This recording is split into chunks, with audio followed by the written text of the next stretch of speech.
Everybody, welcome to Success Coaching, Linking Professional Value. My name is Brett Swarts, I'm founder of Capital Gains Tax Solutions, also a part of EXP Commercial, and I'm here about once a week for the last few weeks with Jason K with EXP Realty, Colorado real estate expert and professional, and we're talking about how to grow your business and help your clients through some coaching that we received, and we're practicing that coaching live with you every single week for a series of about 10 weeks or so. And so we're in week 5, and we're talking today about linking professional value. Jason K, let's dive right in. What is unique professional value, Jason? A unique professional value refers to how you can solve a client's problem or help solve their need. The unique value is unique, of course, to that situation, not you yourself. You're not trying to sell yourself. You're trying to fix what's going on in their life. They're reaching out to you for a reason.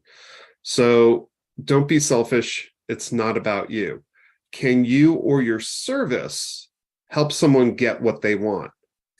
Me personally, I sell homes, townhomes, condos, investment homes, single family homes. Occasionally I'll go up to a multifamily, 3 to 4 rooms in an apartment type of complex.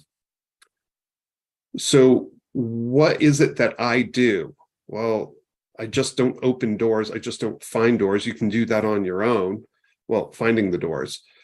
But what I'm doing is helping someone, the nickname is find their dream or live their dream. Why do you want to move here? All those great probing questions we asked earlier, this is where they come into play. Perfect, Jason. Yeah. And that's the key, right? Making it and understanding what it is that they're trying to solve. I like the way that Coach Michael Burke puts it, by the way. He says it's called A to B. B is where they're trying to go. A is where they are. And the value is what us as professionals provide that bridge to help them achieve going from A to B and connecting those things. And so what's the unique thing that they're trying to solve for? What's the big challenge they're trying to overcome? What's their ideal outcome? And the value is you helping them get there, your unique skill set that you have to help them bridge that gap, which leads into defining your value. We have found that you're best suited to help someone to get what they want by understanding exactly what they want and not taking that for granted. Sometimes as professionals, I know Jason and I fall into this bad habit sometimes of thinking I already know what they want before fully engaging with an ideal outcome, understanding the why, understanding the challenges, understanding the things that are behind everything that they want. And by the way, someone can learn what somebody wants through a few things. First one would be rapport. So Jason talked about building some rapport and how that's going to help to open up what someone really wants. So we have covered this in detail. So this is a bit of a review. So if you don't remember rapport clearly, definitely go back to those videos. But rapport is that sense of when someone is starting to trust you. It's like you meet someone, you're chatting at the bar, and it's like, hey, I kind of like this person. That's building rapport. So the reason why you want to do it, obviously, is twofold. The first one is you want to get information from your client in order to help them. If you don't know what they're looking for, you can't help them find it. The second one is you want to build the trust. And that ultimately is where you're going with rapport. Because let's face it, both Brett and myself, we're helping our clients with what's likely going to be one of the largest purchases of their lives. Even if we're talking an entry-level house that's $250,000, that's a lot of money. That's putting people into debt for 30 years. As you go up in home prices, once you hit $1 million, $2 million, $3 million, that's an enormous amount of debt. That's an enormous responsibility. So yeah, we take our fiduciary duties extremely seriously. And the very first step to let the clients know that is building rapport. And it's so important. Really well said, Jason. And I think this is key here. As you're building that rapport, the goal is to have a deep connection with someone and truly understand so that you can support them, right? And that's through connecting with somebody, asking great questions. We talked about chunking and values. We talked about future pacing in some previous ones, but let's continue to dive into defining value. Once you have built the rapport, ask great questions, have discovered the needs and the emotions behind those needs, by the way, mirroring and labeling is a great way to establish that you indeed have heard correctly what the emotion, what the purpose and the drive is behind whatever they're asking for, whatever that would be a great outcome for them. But once you understand that, your value again becomes the bridge between where they are and where they want to go. And that bridge connects what they want and then how they can get it. The path to the solution leads through you. In other words, you become that guide where you have that unique skill set. It's going to help to bridge the gap between where they're at and where they want to be. And so here's the big error, though. It's trying to solve the problem while still in discovery. One of the biggest challenges I think we all face, Jason, is, we're on that first meeting and it's trying to fit too much all in all at once. Because we've helped so many clients before, we've closed so many deals, and our ego gets in the way to think that we know better than the person does. And it's trying to move, in other words, the relationship or the thing too fast, right? You ever had that friend, Jason, who is in a relationship with somebody, or not quite even a relationship, but just getting to know them, but they wanted to move that thing fast, right? To dating or even faster towards marriage. And all of a sudden the person's going, whoa, what was going pretty good feels like it's moving too fast. And so any thoughts on that? Well, I'll give you a great example. Me personally, I'm a car nut. So when someone, usually a guy, but not always, goes, hey, listen, I'm looking for at least a 2-car garage. Instantly in my head, I go, great, he's got toys he wants to store. One of my clients wanted a wood shop. And that was what his garage was going to be. So you always have to ask questions. So instead of just going, great, you need a garage for toys, and I still ask the question, so what are you using the garage for? And me expecting to hear, oh, it's going to be, whatever type of car. He goes, oh, it's my wood shop, which is why I have to have power to it. Having water there is great as well, but not necessary. But I'd prefer the garage to be actually separate from the house versus having a bedroom above the garage and being attached. I'm like, that makes sense, especially with a wood shop. So that's why you always want to stay in curiosity. My personality, I have a tendency to jump 4 steps ahead and be very impatient. But I know that about myself. So I actually have a checklist where I go through and make sure I ask the questions and slow down. So, for me at least, that I know is my weakness, and I have something to counteract it. So know what yours are as well, to make sure that you're actually helping your client do what they need to do. Absolutely. And by the way, when I was newer in the business, and even still, I have to be aware of this, I tend to want to keep the momentum moving forward in the discovery phase and solve the problem too fast, and or before fully understanding the drivers behind it, give all the answers. And this is a classic one. When you call somebody on the phone, what's the purpose of a cold call? The purpose of a cold call is to set a meeting, right? It's to set the meeting. The purpose of the cold call is not to discover the challenge, pique the curiosity, solve the problem all in one thing, because guess what? If you've just solved it for them, now they don't need you. And so just a practical application of this, if you're trying to grow your business, you have to think about, while you're building rapport, discovering the need, piquing curiosity, that you're not solving the problem immediately for somebody, even though that might be our inclination, because they may or may not hire you. And so are you working on an exclusive listing agreement? Or do you have a conditional engagement agreement? Do you have a commitment for them to meet with you? Do you have a commitment for them to work with you if you can deliver on solving their problem?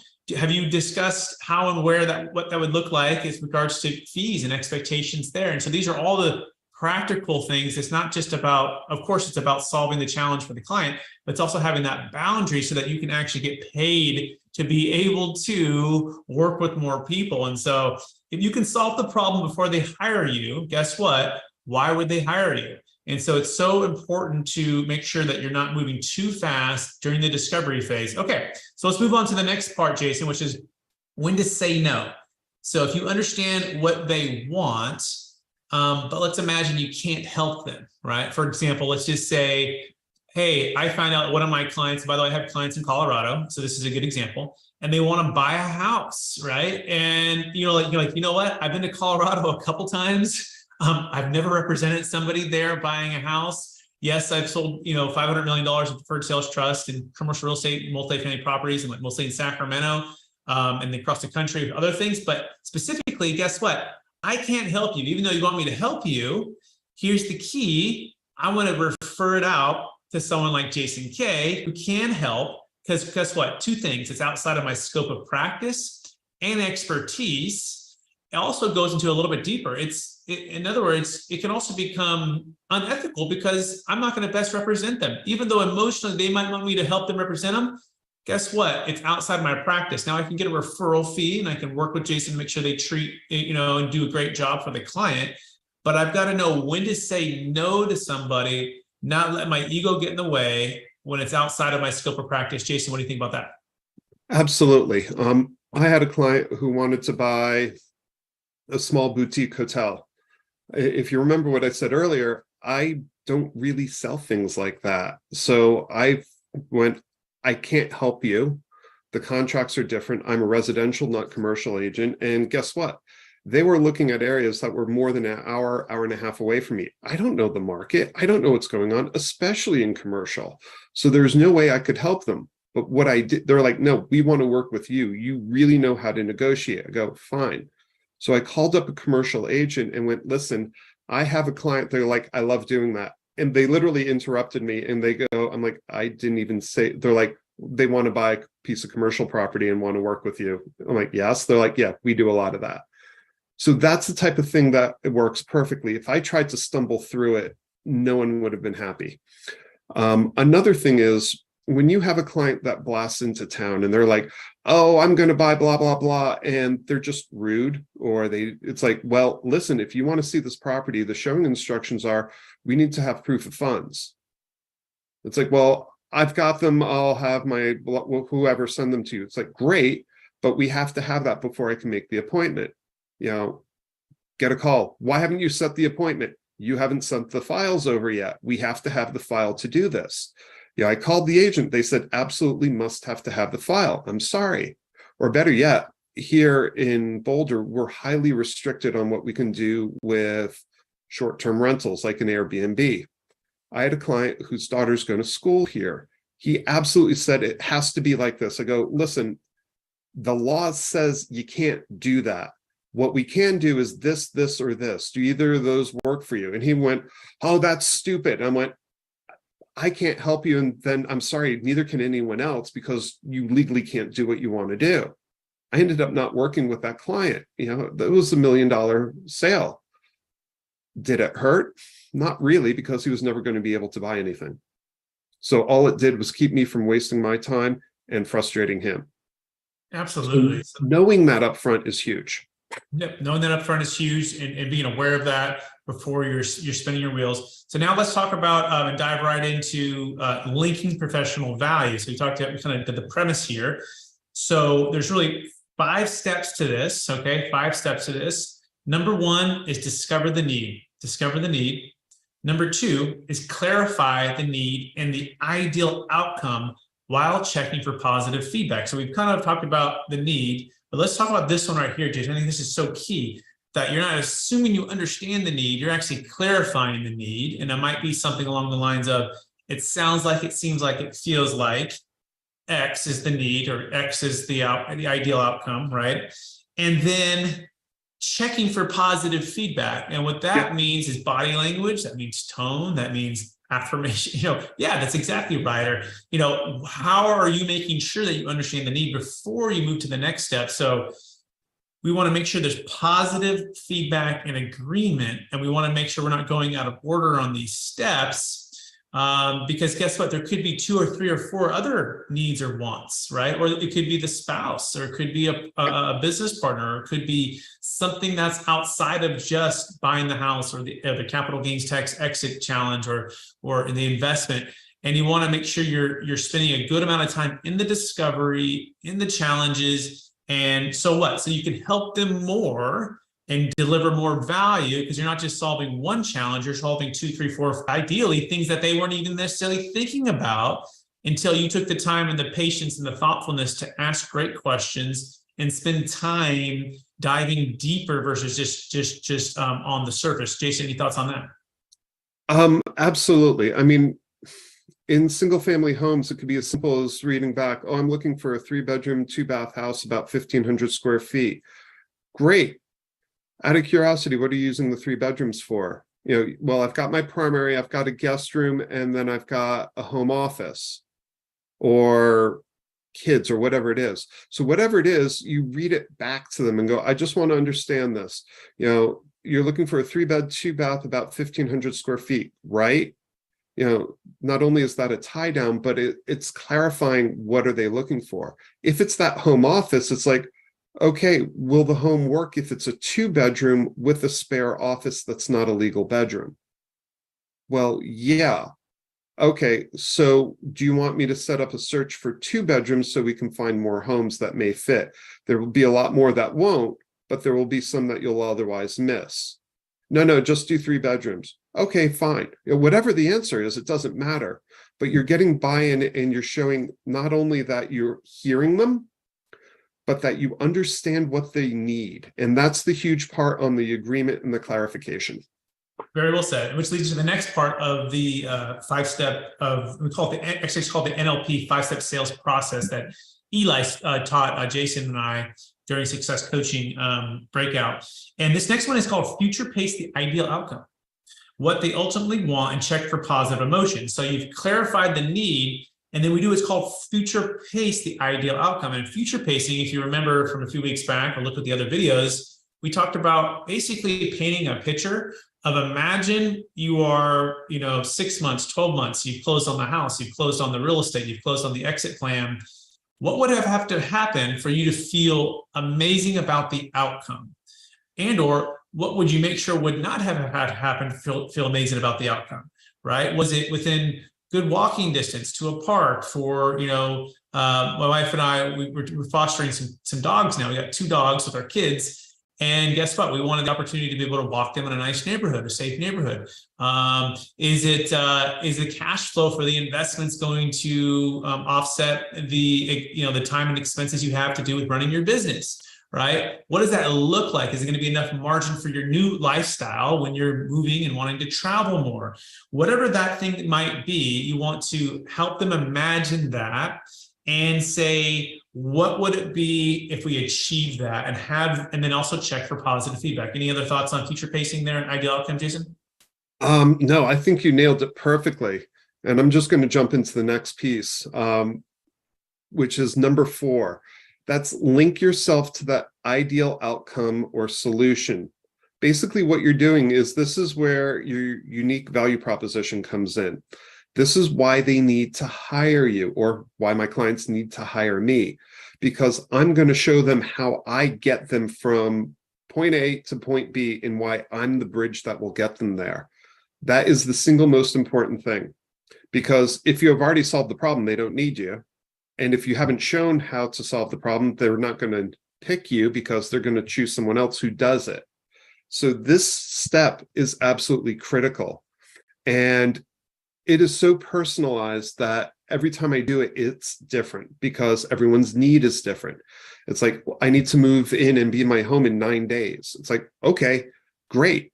When are you going to be here? Let me block the schedule. We're going to look at every single home that's close to what you need, and we're going to be writing a contract at the end of the day. Does that sound good for you? Because you're a cash buyer and we'll probably be able to squeak it out. Oh, you need to be under contract in 9 days. Great. That gives us a little bit more time. So what I did was, right there, you notice I clarified, I future paced, I linked myself. It was all done in a couple of sentences. The whole point of this is, let me be your Sherpa. You want to get to the top of Everest? I know the route and I can carry your gear. And most importantly, I'll tell you what you're going to need. I love that, Jason. And by the way, if you want to learn more about Jason, you can check him out by going to homes-in-boulder.com, homes-in-boulder.com. And I think that's so key to the link. This is your opportunity to shine a little bit, right? In the sense that, if you've built that rapport, you've asked us the questions, you've established what the need is, the emotional drivers, your future pace, you've done all of that. Now it's like, okay, great. Now that I understand that, let me show you how to help people do this repeatedly. Let me show you some deal stories and challenges that have helped families overcome in negotiations, and linking yourself, whatever those emotional drivers are. Here's the key. It's not your entire resume on everything you've done, but it's picking out those key things of demonstrating the evidence for delivering, right? Producing. Yep. That is tied directly to their need and the emotion behind that need, right? And especially if you can bring deal stories out now too, right? Where you can be client deal stories, it becomes alive for them. And this is the key question to ask.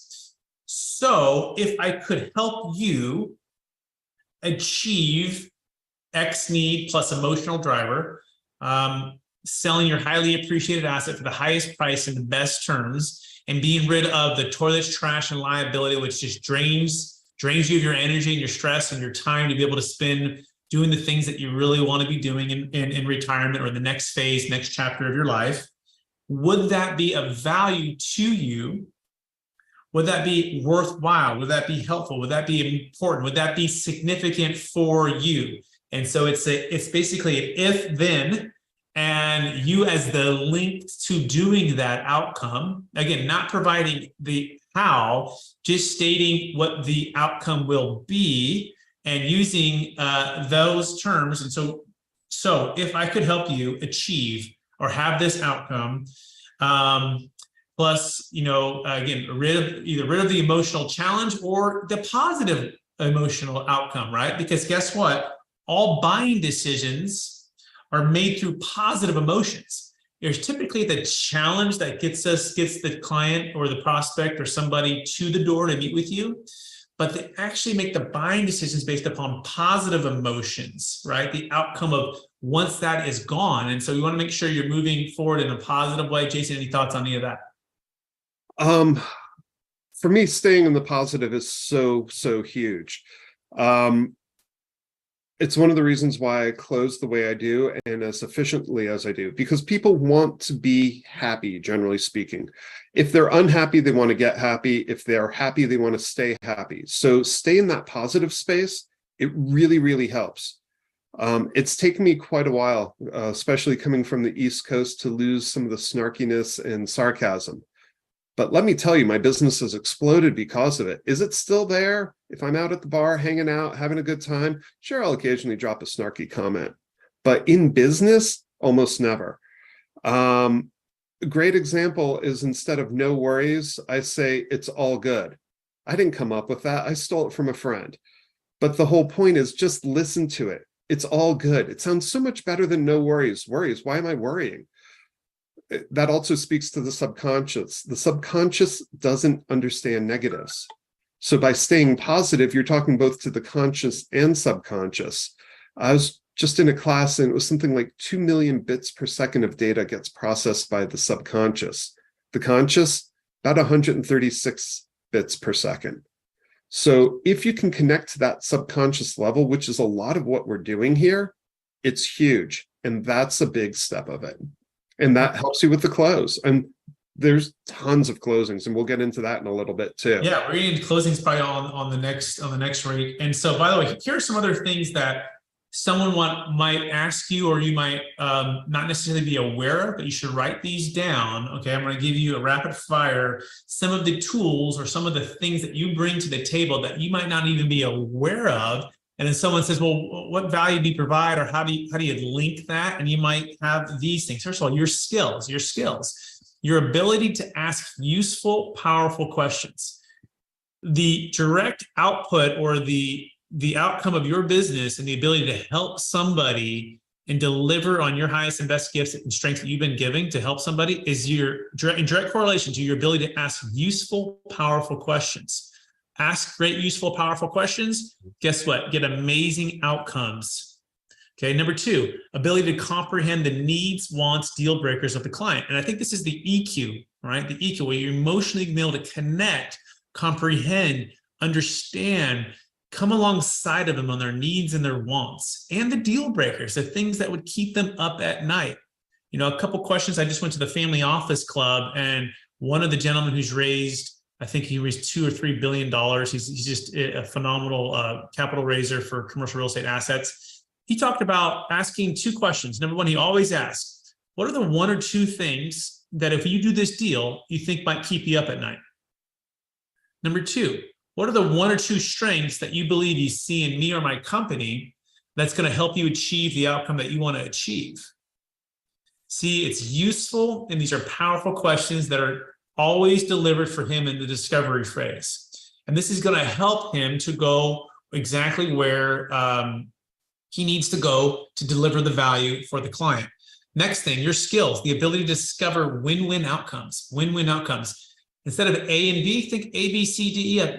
Get a long list of options for ideal outcomes, for win-win scenarios, right?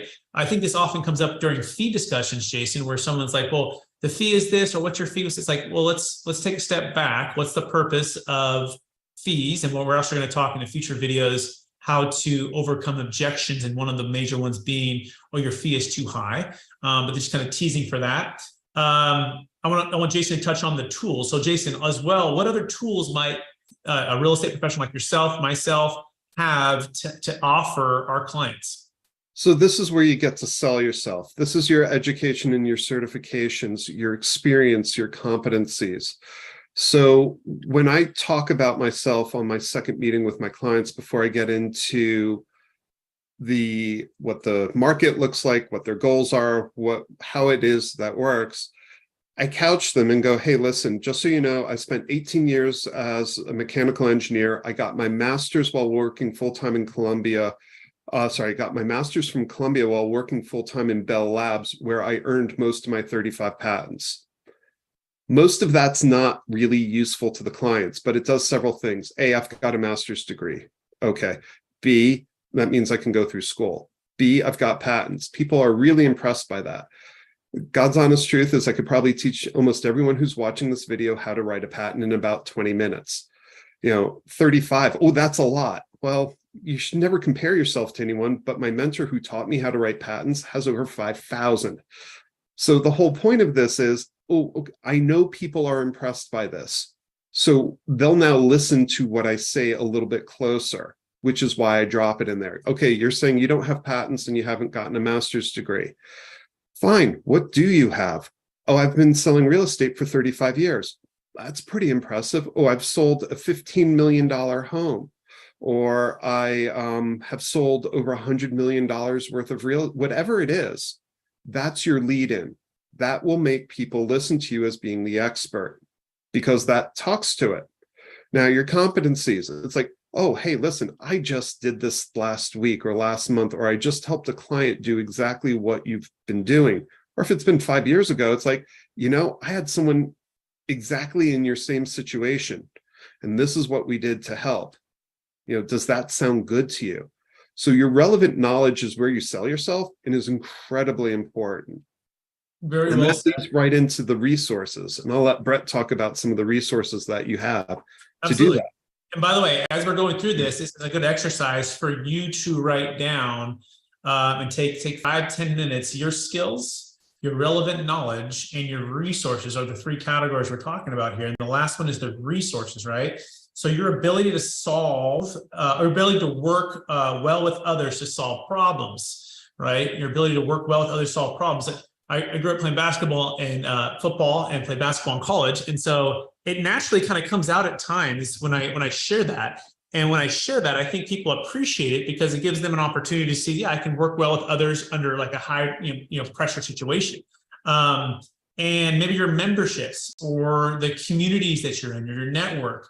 Are you leveraging systems and different networks to leverage to get access to marketing and show properties, or to find opportunities to invest? Your time, your energy, the money you've invested and built for your business, or the people you've invested into. These are all things that can be a part of your offering to solve their problem. And so here's the key: become the problem solver. When someone asks you if you can help them, the answer is never simply a yes or no. Your ability to understand their problem and respond to the need should determine the answer. And so you want to make sure that you're linking your professional value, but before that, you want to make sure you understand the need and the emotional drivers behind the need, and then move forward with the ability to link that. So I hope this has been helpful for you. We are going to be talking more about success coaching and ways to help your clients more to convert more opportunities and more deals in the future. Jason K, if people want to get in touch with you, where can they find you? Best way to reach me is on my cell, 720-626-8416, or of course, the aforementioned website. You could also drop me an email at jason@homes-in-boulder.com. Brett? Amazing. Thank you, Jason. And if you want help in learning more about EXP commercial and selling multi-million-dollar multifamily properties, and also deferring capital gains tax on the sale of any asset of any kind, you go to capitalgainstaxsolutions.com. We use something called the Deferred Sales Trust, which is also an amazing way to link value for the need and be able to solve those big challenges. Go to capitalgainstaxsolutions.com. We will be back next week.